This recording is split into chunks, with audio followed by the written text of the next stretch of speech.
Science Podcast. My name is Tyler Bublitz, and welcome back to Palm Sunday, or Sunday of the Passion, for the week of April 10th, 2022, and I'm excited to have you here. I'm excited to dig into this week's podcast, and I'm excited because there is a crap ton to cover this week. There is a lot of text to cover, a lot of ground we have to cover, a little time we have to do it, but it also kind of reflects on where we are within the church year. We are in a very busy time of the church year. There is a lot going on, a lot of things that we're all trying to have come together, but I think it's also really important, especially with this getting into the last week of Lent here, to be thinking about, to be contemplating as we are at the 6th Sunday of Lent, to be able to process what we're going through and not jumping ahead to Easter. And I think one of the things that I will be getting into in Easter is how often we jump to the one day and don't even recognize some of what we're reading, but we'll get into that next week. So first, we have to look at the question from last week, which was, who do we need to acknowledge and who do you need to acknowledge? Very poignant questions, and I think it'll tie really well into this week's talk and discussion that we have this week. But I think acknowledging and understanding the ones who aren't being heard. That can be Indigenous people. That could be, in my case, I would argue the environment a lot also. I think it means really being observant to things around us. Slowing down enough to be able to absorb it in, especially like right now where we're at within the Lenten season, not jumping ahead to Easter, not just focusing on the plans that we have for Easter, not just focusing on Palm Sunday and okay, we got to read this and then how are we setting up Holy Week? Absorbing it. It's the problem of what our bodies need to do, why we need to make sure that we are eating a fibrous diet to make sure that we are absorbing content, that we're allowing ourselves the time to actually process what's going on. If we don't do that, it makes it difficult for us to be able to fully grasp what we're actually going through here. So as we jump into the text this week, let me break it down this way. We will do the Liturgy of the Palms, so which is going to give us the Psalm reading and then the Gospel text out of Luke referring to Palm Sunday. And then we will get into the Passion Sunday, which will have all the readings there. So let's just jump into it. The psalm then for the Liturgy of the Palms will be Psalm 118, verses 1 and 2, and 19 through 29. This is having us recognize the love that Christ has for us. And in doing that, we are entering into this relationship. And the more we lean into that, the more then that we are understanding this relationship. And this is where we get some of these very quotable lines that we know of where, especially with where we're going if we are jumping ahead. The stone that the builders rejected became the chief cornerstone, coming from verse 22.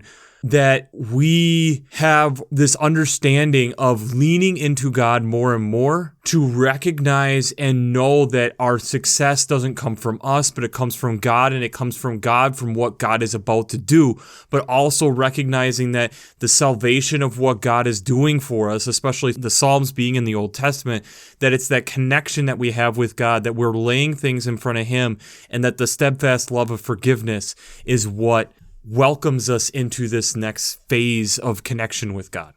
The gospel text that then goes with Palm Sunday is out of Luke chapter 19, verses 28 through 40. So this is a fairly familiar passage, but let's make sure we're picking up some of the key differences that we have here in Luke.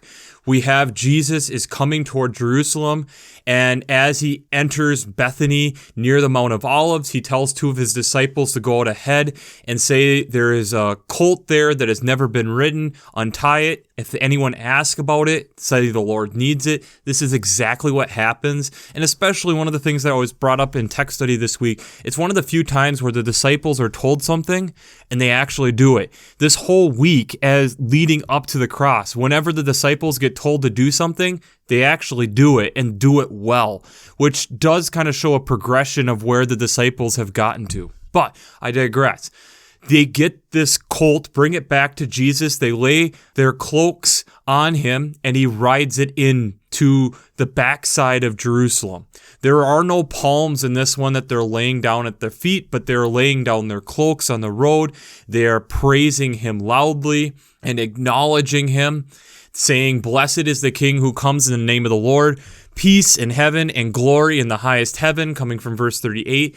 The Pharisees then are telling the crowd to, "Teacher, order your disciples to stop saying this."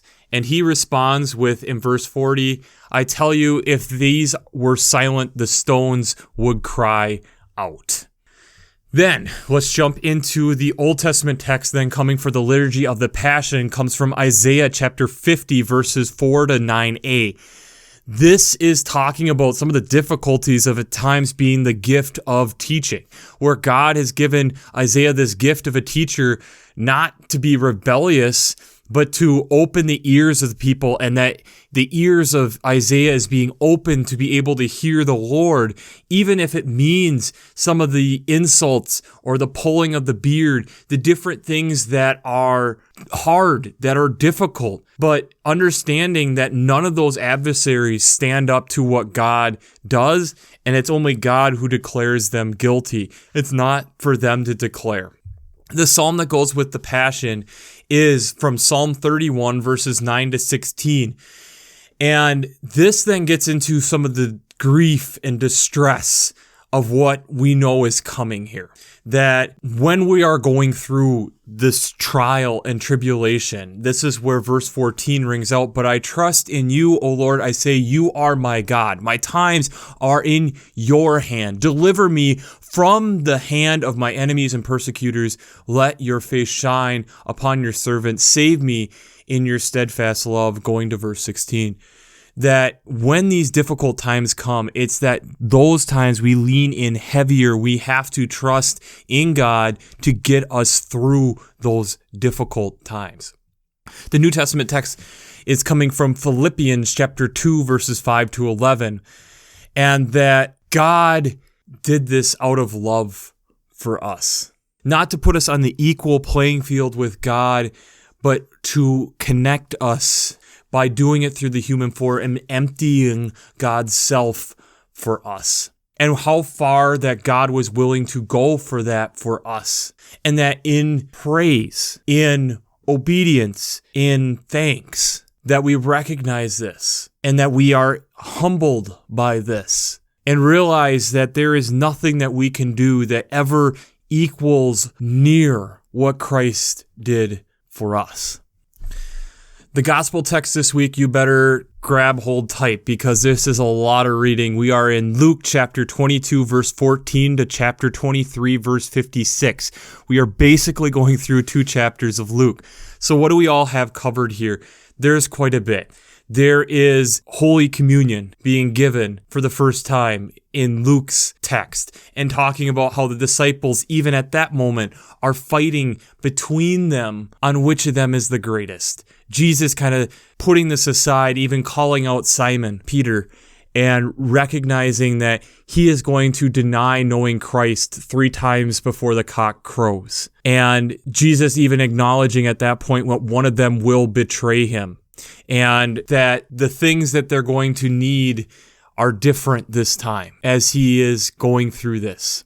And they go to the Mount of Olives and he tells them to pray that they don't go into temptation. He throws himself down to pray and cries tears of blood, which is a rare medical condition. I'll attach some stuff down below, which is called hematidrosis. This rare condition where a person is sweating or crying blood, and it's typically associated being under high stress, which we could assume that Jesus is under at this point. Judas arrives and gives the kiss. We have the cutting off of the ear and Jesus healing that back. Then we kind of get this beginning of this discord of Peter being recognized, but yet not wanting to acknowledge, and having the 3 times where he is finally asked and denying it, and then the cock crowing and reflecting on that, and people mocking Jesus the whole way. If you're the Son of Man, if you're doing all these prophecies, why don't you save yourself? Why don't you do something? We get to this point where Jesus gets brought to Pilate. Pilate, learning that he is a Galilean, sends him to Herod. Herod, who's interested in meeting him, has been wanting to meet him because he's heard so much about him, but doesn't think he deserves death, so sends him back to Pilate, which ends up mending their relationship. And again, Pilate, the whole time, not really wanting to do anything, is suggesting releasing Barabbas. And Pilate doesn't think he's worthy of doing anything, but yet the mob mentality is taken over. Crucify him, crucify him.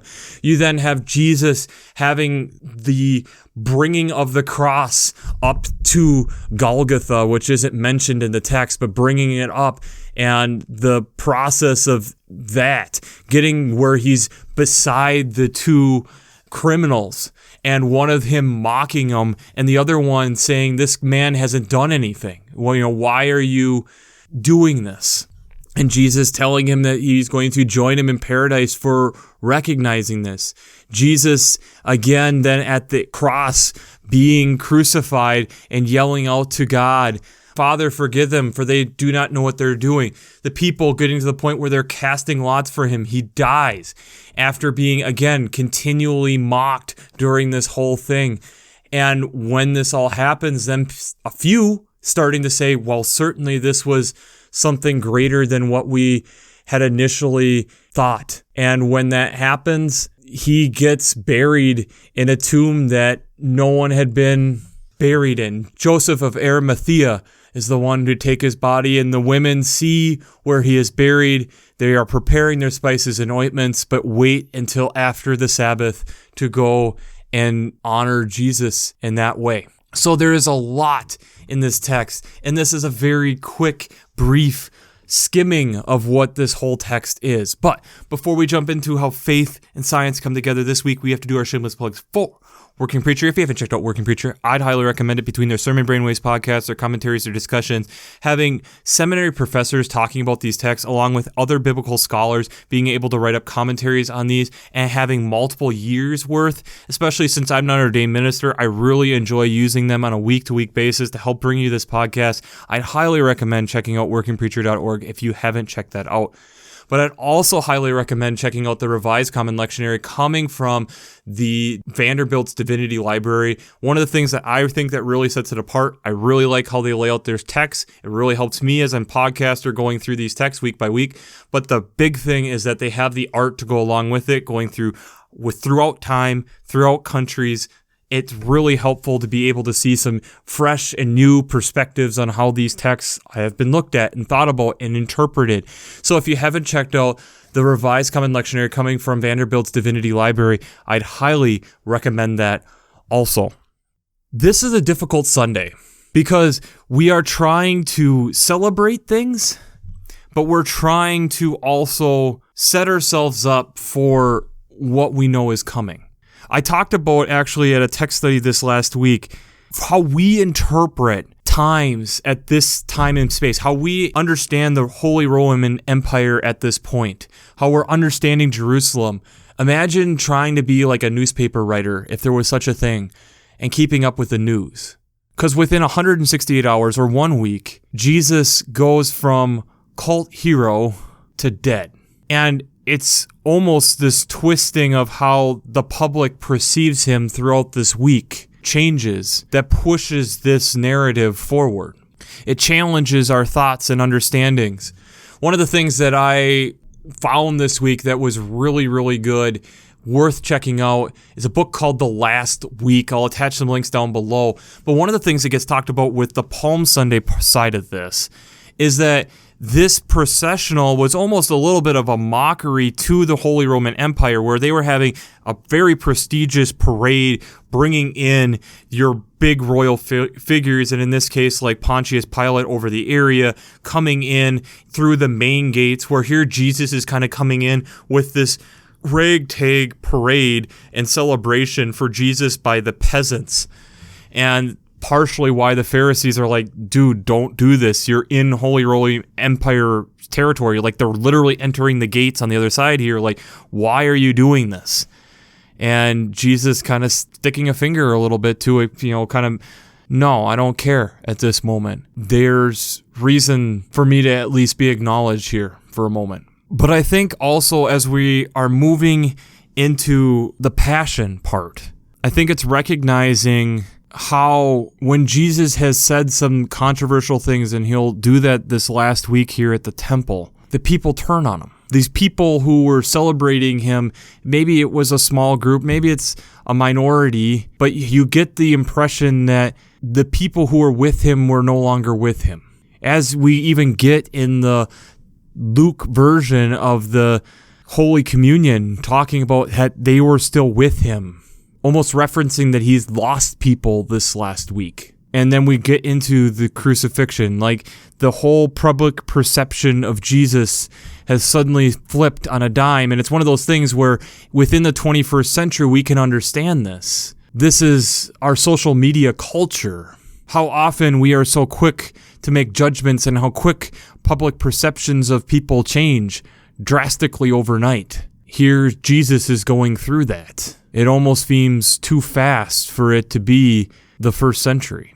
But that got me thinking as we talk on this podcast, where is the science in this? What is the science tie-in on this? And as I was going through some of my different science sources and places that I was going through, I started recognizing that something that we talked about at the beginning of Lent had popped up again that was being discussed. And that is the Intercontinental Panel on Climate Change, and talking about the people who it took to work on this and how this is a very tight window that we have to work to be able to try to potentially reduce the long-lasting effects that will forever change this planet by climate change. And according to a New York Times article, how the panels talks about to keep us under the thresholds, we have to reduce world emissions by 43% by 2030. And by the early 2050s,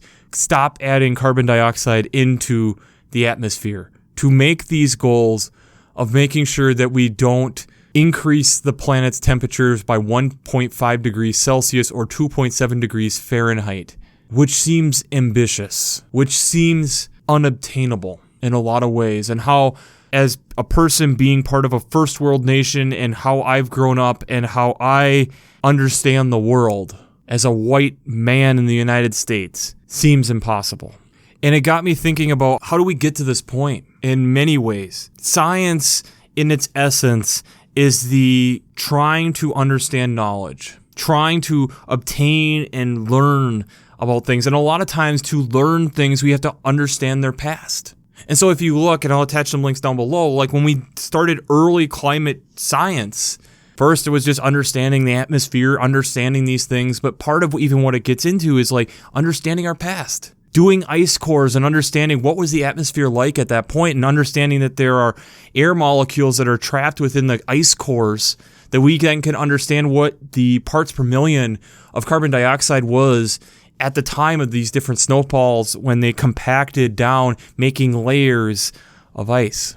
Understanding that we were at much higher levels than we have been before. Understanding that this isn't quite a normal cycle, understanding that we are then becoming the point where we are the problem. And as we talked about in the podcast on March 6th, and I'll attach that also down below, how this is going to affect a lot of people. It's going to affect a lot of poor people in particular, countries that don't necessarily have the funds or the means to do something about it, while also costing first world nations that have the money and resources to do it a lot of money trying to preserve what we have. At what point do we just recognize that we need to change, that we need to modify, that we need to adapt instead of just continuing to push forward? But that's Holy Week. That's the persecution. That's the people calling out and saying to Jesus, if you're really the Son of Man, then do something.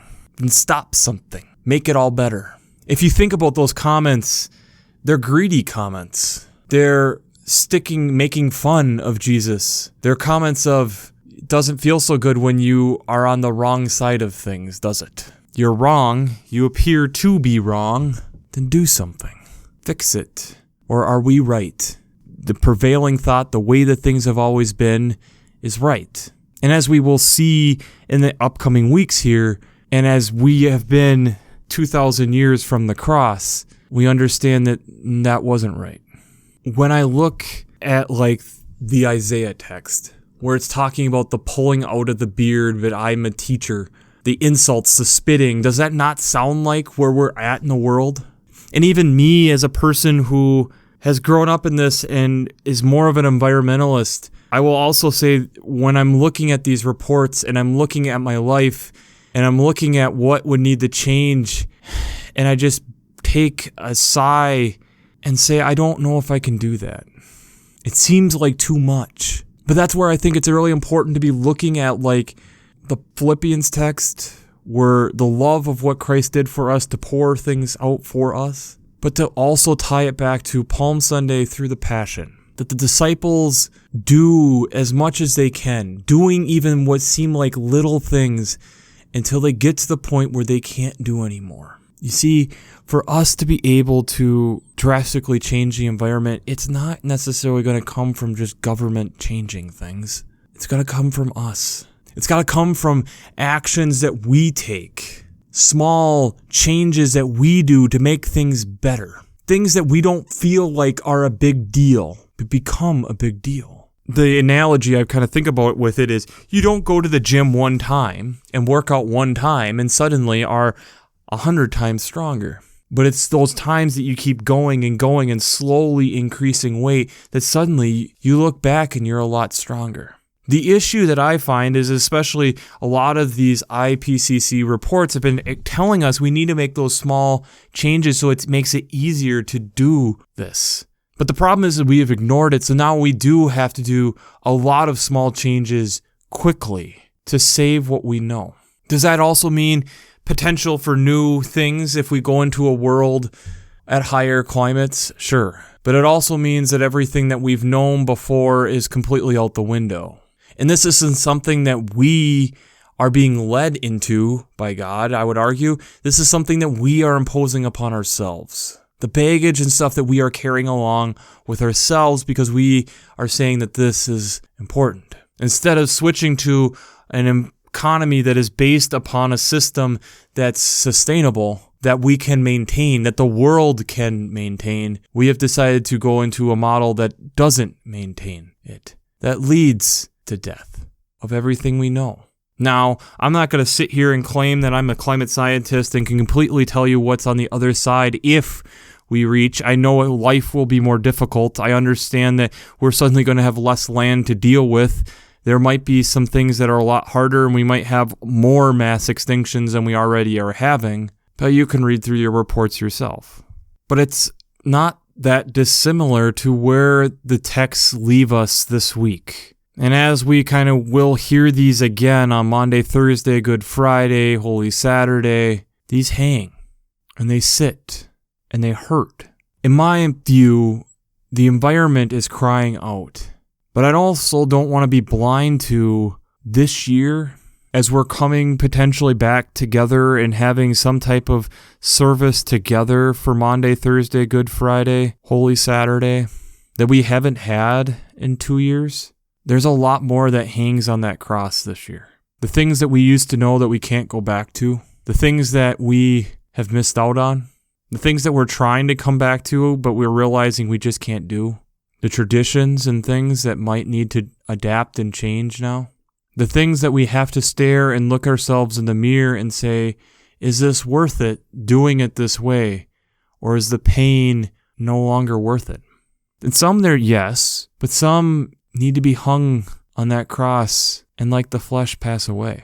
As we are re-entering our world, I think it's worth acknowledging that maybe it's time for us to really stare this into the face and realize that maybe a connected world in a different way, using renewable energy and making sure that we are acknowledging people who haven't been acknowledged before and making sure that we are trying to be good stewards to what's been given to us and trying to look at traditions that maybe need to be let go of, looking at ourselves in the mirror and being brutally honest and saying, is this really who we want to be, is needed. Father, forgive them, for they do not know what they are doing. Do we take that too lightly? Do we take that doesn't apply to us? Or should we really think about and look at that and think about maybe that means even still here today? Father, forgive them, for they did not understand that this was the only place that was given to them. Father, forgive them, before there are people that they have lived their whole life working this stuff and are still being told that they're wrong. Father, forgive them, for their greed is getting in the way of them actually prospering, because greed is preventing us from change. And it's not that dissimilar to the Pharisees yelling at Jesus as he is trying to continue to push forward a narrative of change that has been continuing through the gospel. Are we willing to do that? What are we willing to lay down and sacrifice? Because Christ sacrificed for us. That's our question this week. What are you willing to sacrifice as an individual and as a community? Because especially coming from the United States, we too often think about just ourselves. We don't think about the community. And to get through all the craziness of what we've been going through, we've had to rely on the community, even as we were isolated. We do. Where we are at in the world, we need to be able to recognize these things and work together on these things. And this week, there will not be answers. Next week, we will begin an answer, but I don't think it's the final full answer. And we'll talk about that a little bit more next week. We have to be willing to understand that this is not easy for Christ, and thus there are times that we have to be willing to change and acknowledge a lot of times that our greed for what we know or the greed of being in control prevents us from actually sacrificing and growing. Our world is depending on this. Our environment is pleading for us to do something about it. And will we acknowledge that call? Or will we just sit back and say, let the change happen, that we no longer have any idea of what it's coming? Personally, for me, I really hope that we take the sacrificial change, like what Christ did for us as an example, realizing that there may be something to be learned in sacrifice, especially being a white male in a first world nation, to be able to benefit my community as a world community that extends beyond the human race. So, we'll wrap this up as we always do. I pray God blesses you through your faith and amazes you through science.